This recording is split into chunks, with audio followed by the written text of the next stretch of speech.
Here are the two things that Kaizer Chiefs are doing so well to win matches this season. And we're also going to talk about the third thing that should be nipped in the bud, if you will. Hello and welcome to Khosi Nation Fan TV. I am Pelo, I am your host, and this is where fans meet and talk about Kaizer Chiefs. Amakhosi Football Club, starting with how we score goals. We scored 4 goals in 4 different ways. And funny enough, this is exactly the same way that we've been scoring goals in previous matches, which means consistency. With the first goal, you see that Kaizer Chiefs are just playing the ball from the back, and if you look in midfield, wait, what do we have?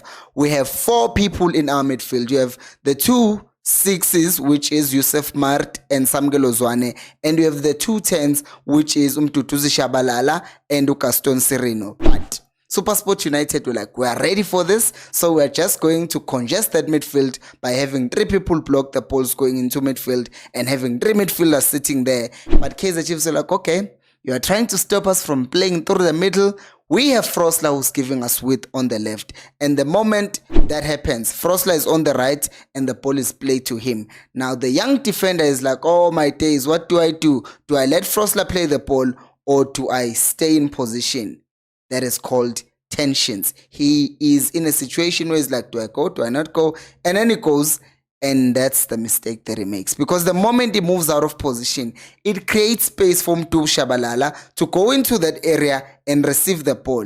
But that's the first problem. The second problem is that Sereno can now run into that space again, and then, you know, the rest is history. We score our first goal.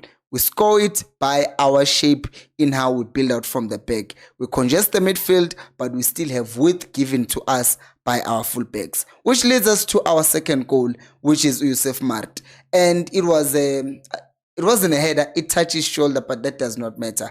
And what I want you guys to notice here is that the corner kick routine was slightly different from what we've seen before.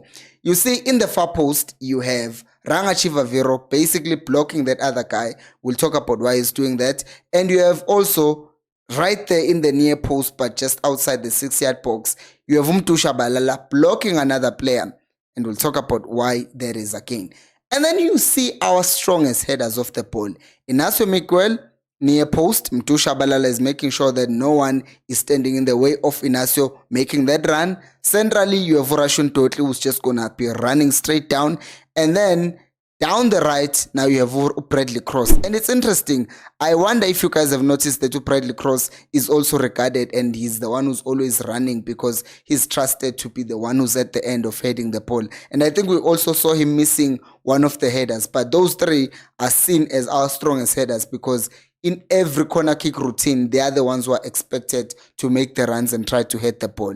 But in this case, that ball that was meant for Inacio, the defenders of SuperSport United miss it, and then it takes a touch of Umart. He's in the right position. He scores, and Kaizer Chiefs are 2 goals up.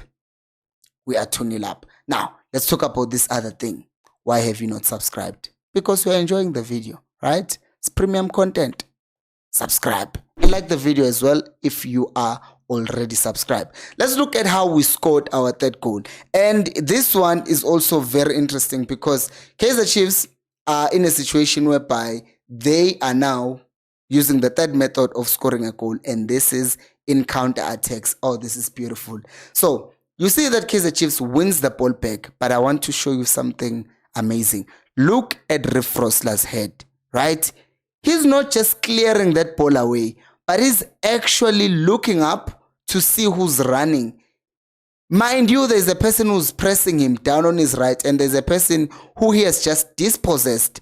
And now he still has time or the calmness to look up and find the right pass. And then he releases the ball, and you see that it's a good pass into space, and then Utuba is able to run into that space. And the way that he does it, also the pass, it's a perfectly weighted pass. Umtusha Balala gets out of the way, and then Uranga is able to just take the goal, and we are 3-0 up. Which leads us to the fourth goal. We are using the long balls, the direct route 1 football. So this starts from a free kick. And then what happens is the free kick is not successful, so the ball ends up going back to Fia Krintwari. So now, since Inacio are still further up the field, the goalkeeper realizes, hey, I have a good frame of reference, a person who I can play the ball to, who will then knock the ball down for the people who are coming behind him. And then what ends up happening is he does not win the ball, but it's Kaizer Chiefs who end up winning the ball, the second ball. You have to look at what happens with Untouchable. You look at him, he starts by pretending like he's going to come short to collect the ball.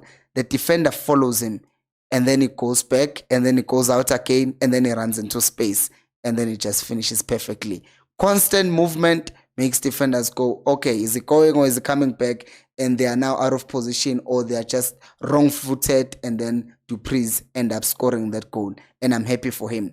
Which brings us to the second point there. And it's the fact that Kaizer Chiefs are preparing for games. And I know it sounds like, yeah, sure, every coach prepares for games. They're not just preparing how they're going to play, but they know how the other team is going to play. So Samgelo Zwane, knowing very well that SuperSport likes to throw the balls into the box, and we had Usamgelo Zwane trying by all means at every time to stop those crosses, not those crosses, but those throw-ins from going in. And that tells you that we are paying attention to detail. Even the smallest thing that you might think, it's not that important, Unabi is taking it serious. And every time there was a throw, there was Usamgelo Zwane ready to do that. And what this does, it also helps when the game is difficult, because the team knows that, okay, we have a plan, even though it's difficult right now, but they are doing exactly what we expected them to do. We just need to continue fighting until we get our own chances. And they did, and they scored them.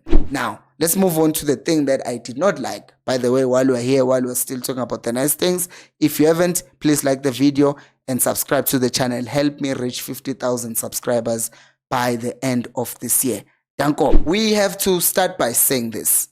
I want to state this categorically, as clear as I can. In no world should Kaizer Chiefs fans be booing their players. It's unacceptable. These are human beings, their feelings, and all of that. However, at the same time, in no world should a Kaizer Chiefs player or any player try to take on the Kaizer Chiefs fans, because you came to Kaizer Chiefs knowing very well what is expected of you, knowing very well that there is pressure in this team.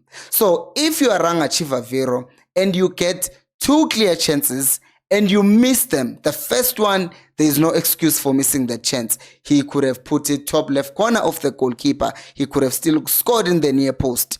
He does not do that. And what do you see him doing? You see him fighting his teammates. Number 2, he fails to score a clear header. He does not do it.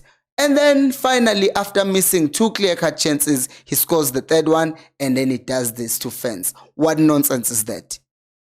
That is unacceptable. You cannot try to take on the fans. You are going to lose, mate. And I'm going to say this, fans are unreasonable. They've always been unreasonable, and they will always be unreasonable. So do not start a fight that you won't win. It's unacceptable what the fans are doing, but trying to retaliate is not going to end well for you. Because if you look at Yusuf Mart, a player who's always criticized, he scores a goal, and what does he do? He goes to celebrate. You can see that he's so happy. We saw Abomfundo Vilagazi, kids who were criticized and people were inboxing them, saying all sorts of nonsense to them. But what did they do? They come back, they score, they celebrate with the fans. Mfundo Untouchable scores a goal. He was even crying because he was emotional, but he was happy. He's scoring for the team that he loves. And when are you going to do this to the fans? It's not going to end well. I'm just saying this as a warning to Ranga. Do not do it. And I hope that they talk to him, because if they don't, and he continues doing this, since last season, his celebration of doing this, it shouldn't happen. And I'm going to call it out once, and I hope that it stops. But what did you guys make of the game? Do let me know down on the comment section below. Thank you so much for watching, and until next time, remember, equals Alpelum.